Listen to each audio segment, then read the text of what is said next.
আসসালামু আলাইকুম। কেমন আছেন বন্ধুরা? আশা করি আপনারা প্রত্যেকে খুব ভালো আছেন। এদিকে আমরাও সবাই খুব ভালো আছি।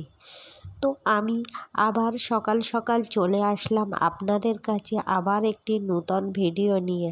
আপনারা অবশ্যই দেখবেন, পুরো ভিডিওটি স্কিপ করে টেনে দেবেন না। আশা করছি আপনারা আমার ভিডিওটি খুব ভালোবাসার সহিত দেখবেন। তো আমি সেই কারণে আপনাদের কাছে প্রত্যেক দিনে একটা একটা করে নূতন ভিডিও ছাড়ার সাহস পাব। আপনারা যত দেখবেন তত আমি নূতন ভিডিও করার সাহস বা আগ্রহ পেয়ে থাকব। তো অনেক কথাই তো আপনাদের সাথে গল্প করলাম, অনেক কিছুই তো বললাম। তো এদিকে আমি সকালের টিফিনটি সেরে নিলাম। হাজব্যান্ডকে দোকানেও খাইয়ে পাঠালাম, ওকেও আজকে রুটি আর কলা দিলাম। ছেলেও খেয়ে টিউশনিতে চলে গেল। তা আপনাদের দাদাভাই কালকে রাত্রেবেলা কিছু ফল নিয়ে এসেছিল। ওর মধ্যে তাড়াতাড়ি আমি কয়েকটি কলা নিয়ে আর রুটিটা নিয়ে আমরা সবাই খেয়ে নিয়ে সকালের নাস্তাটি সেরে ফেলেছি। কিন্তু বাকি জিনিসটি জরির মধ্যে আছে, সেগুলি ক্যারিব্যাগ থেকে তো বার করতে হবে, না হলে তো পচে যাবে। ক্যারিব্যাগের ভিতরে থাকলে সমস্ত ফল ঘেমে গিয়ে নষ্ট হয়ে যেতে পারে। তাই আমি রান্নার আগে ওগুলি সব একে একে বার করে নিলাম।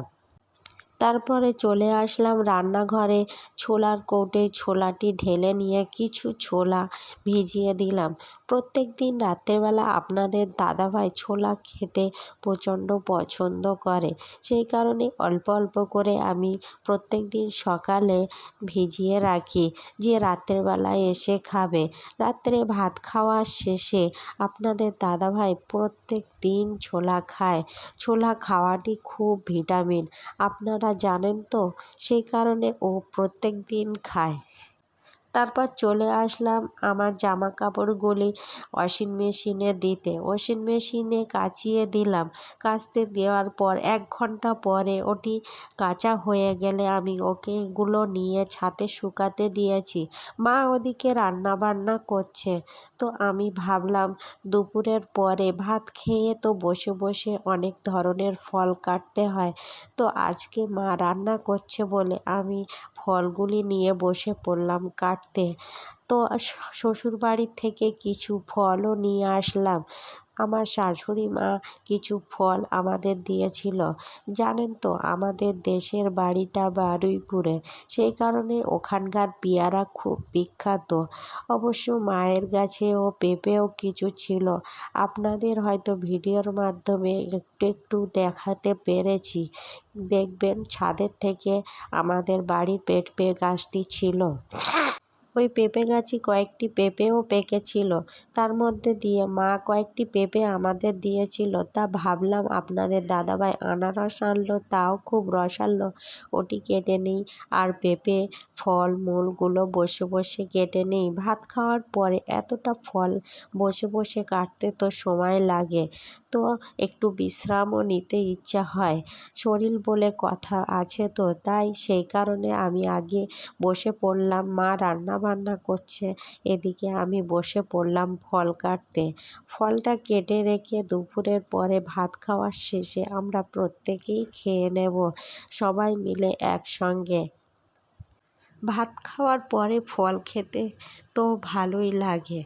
তো সেই কারণে ভাবলাম যে আরও তো আপেল ছিল, পেয়ারা ছিল, সেগুলো কেটে নিই। পেয়ারা অবশ্য আমাদের দেশের বাড়ি গাছেতে হয়েছে। বারুইপুরের বিখ্যাত পেয়ারা এত টেস্টি, এত টেস্টি, আপনাদের বলে বোঝাতে পারবো না যে বারুইপুরের পেয়ারাগুলি কত সুন্দর হয়। তো যখনই আমরা যাই ওখান থেকে আমাদের গাছ আছে অনেক, সেই গাছের থেকে কিছু না কিছু পেয়ারা নিয়ে আসবই। ওই পেয়ারাগুলো বাড়িতে এনে কেটে সবাই মিলে আমরা একসঙ্গে খাই। দেখেন কত সুন্দর এই পেয়ারাটা, কত মচমচে খেতে লাগবে।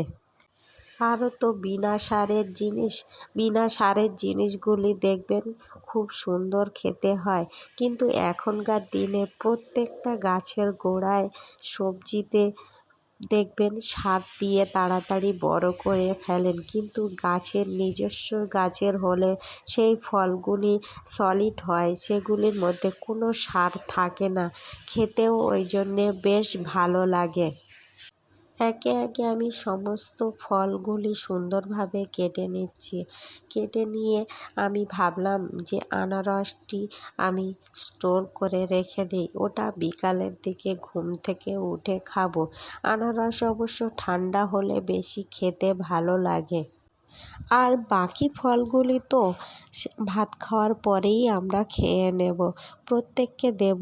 আর আপনাদের দাদাভাইয়ের জন্যে ফ্রিজে রেখে দেব, ও তো সেই রাতের বেলা বাড়িতে আসবে, ও একটা টিফিনের মধ্যে স্টোর করে রেখে দেব, ঠান্ডা হলে ওটাও খেতে খুব ভালো লাগে। আমার ভিডিওটি এখানেই শেষ। তো আপনারা সবাই ভালো থাকবেন। আসসালামু আলাইকুম।